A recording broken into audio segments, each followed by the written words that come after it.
Welcome to this new topic, that is financing economic recovery. This lecture is not basically dependent upon the COVID-19 situation. Even before the COVID-19 situation, India was not working very efficiently with its GDP. GDP was decreasing, and after COVID-19 it has been disruptly decreased with the percentage of minus 23.7 or 9%. Okay, and the only field that helped in maintaining this 23.7% minus 23.7% of GDP fall was that helped in reviving is agriculture. Otherwise our GDP would be around minus 70%. So in this lecture we will see this economic recovery, how we will overcome this economical crisis, how the world is fighting for it, and how this COVID has hit our economic and the world economy. Let us move for the introduction part. So it is like as I have discussed that it will be not specifically dependent upon that COVID recovery, that now it has happened that now we have to work for the recovery of our financial crisis, that we should not wait to end our COVID-19. So this is the right time to do hard work for recovery, to make our economy to be recovered from this crisis. Okay, so post COVID recovery, it should be start right now, and the expenditure of the government has increased, especially in health expenditure, and revenue has been decreased. So in one lecture I have already told that our government expenditure has been increased by 60%. Okay, and the revenue has been completely declined, and government is expanding like Atmanirbhar Bharat Yojana, and all various schemes are coming here. Government is implementing it, expending lots of money for that schemes and reaching to the making able to reach to the poor people and households and other middle class families and all. Okay, but the revenue coming to the government is very less. The taxes, the money coming from the taxes are less. Various people has got jobless, many people has turned into jobless. Okay, so the money coming from the tax was less. Even various industries has collapsed. No manufacturing center, no manufacturing is going on, less manufacturing is going on. So similarly tax is also decreased. So in that manner revenue has been decreased. Okay, now the government is doing disinvestment kind of things. So disinvestment is not something new by this Modi government. It has also done in the past by previous governments and all. Okay, disinvestment is something like whenever government feels that this asset should be sold, this asset is not giving profit, they can disinvest in the market, and that money will come as a revenue to the government. Okay, so fiscal packages should be there for economic recovery, such as Atmanirbhar Bharat, as I have said, and earnings has been decreased.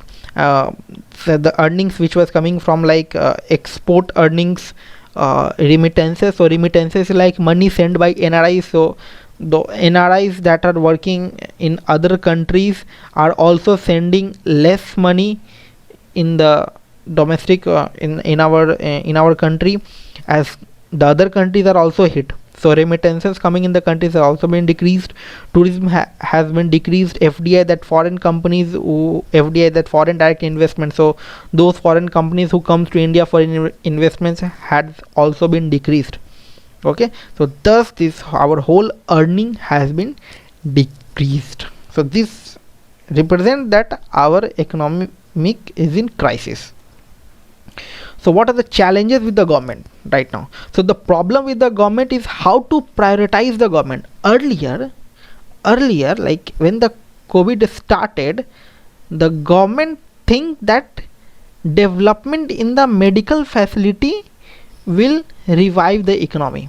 So government has started to spend lots of money in the medical field, but they realize that only reviving the medical will not help in our economy to revive. We have to uh, invest in other development areas like manufacturing center and giving jobs to other sectors and various fields like trade and all.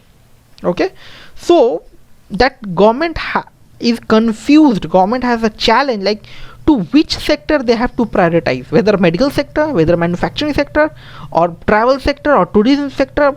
What sector that government has to prioritize and on what basis? Okay, so initially they were focusing on medical, but now they realize to focus other areas as well, such as education, tourism, etc.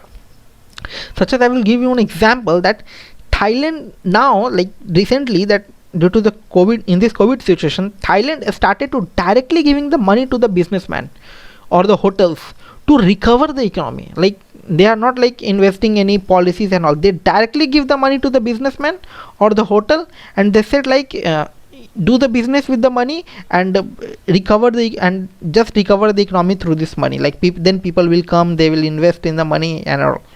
Okay, so such type of initiatives should be taken by the government, is needed by the government to recover from this financial crisis. So government has to prioritize where to spend the money and how to spend the money, on what fraction we have to spend the money, what is the basis of prioritization. Okay, now our fiscal space has been skewed means that expenditure is more and revenue expenditure is more and revenue is very less. So it means what, our fiscal space has been skewed, has been very less, like the space has become very less. We have to expand this skewed fiscal space. That means we have to decrease the expenditure and increase the receipts. Okay, so fiscal space are coming down in this situation. So the challenge is with us to expand this fiscal space and give back, and how to expand this fiscal space? By giving back the loans taken by the government. Like if you have the money, just try to give back the loan to the government, so that government have the getting the revenue, government's revenues collection will increase. Do the sustainability in that way that all the neighboring countries will benefit, that such as tourism, whenever the vaccine will come, share it with it.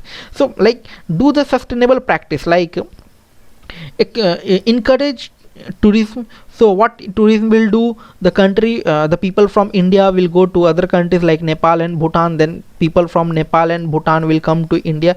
So in that manner, in that sustainable manner, our expenses will happen in the economy.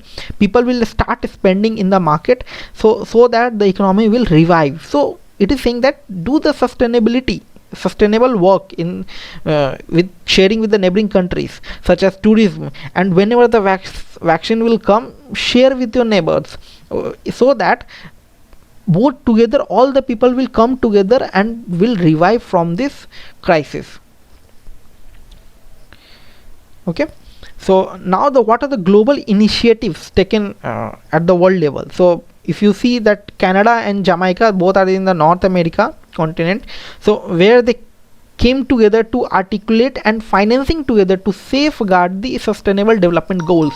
Like they came together and started financing for particular goals. Like two countries are coming together and starting investing in the sustainable development goals. So there are total 17 sustainable development goals. Okay, in India also we are following it. So these are 17 sustainable development goals achieved by, is targeted to achieve by 2030. So no poverty should be there, zero hunger, good health and well-being, quality education, gender equality, clean water and sanitization, then affordable and clean energy, and that decent work and economic growth. Like work should be like respectable work should be there. Okay, and then industry and innovation and infrastructure should be there. Okay, and your responsible consumption and production, climate action, life below water, that we have to worry about the water animals and all. So life on land, peace, justice and strong institutions should be placed. Okay, so these are all the 17 sustainable goals. Okay, and we in India also we are following it. In India also we are following it. So it will come as like it was initiated by America, and we are following it in by as a in the policy of Niti Aayog. Okay, in the policy of Niti Aayog. So on UN ESCAP, so Economic and Social Commission for Asia Pacific, so it works like it is the one of the 5 members, so it comes under UN ESCOS, so that is Economic and Social Council, and its aim is to increase the economic activity between the nations under it.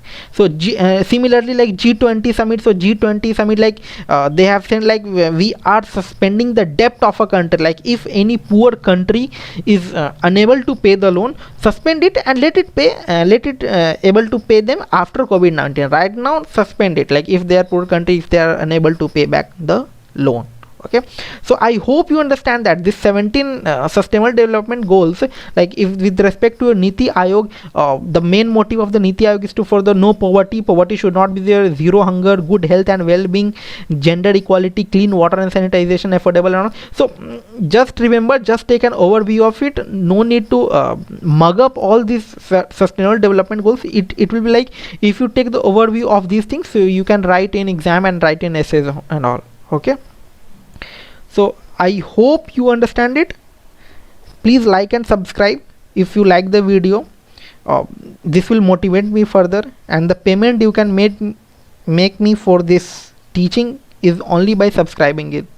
Okay, nothing more and nothing less I'm demanding. So give your suggestions and instructions. If you have any on-demand video lecture, if you want any on-demand video lecture, or if you have any suggestions, ping me on my Twitter handle as given in the description.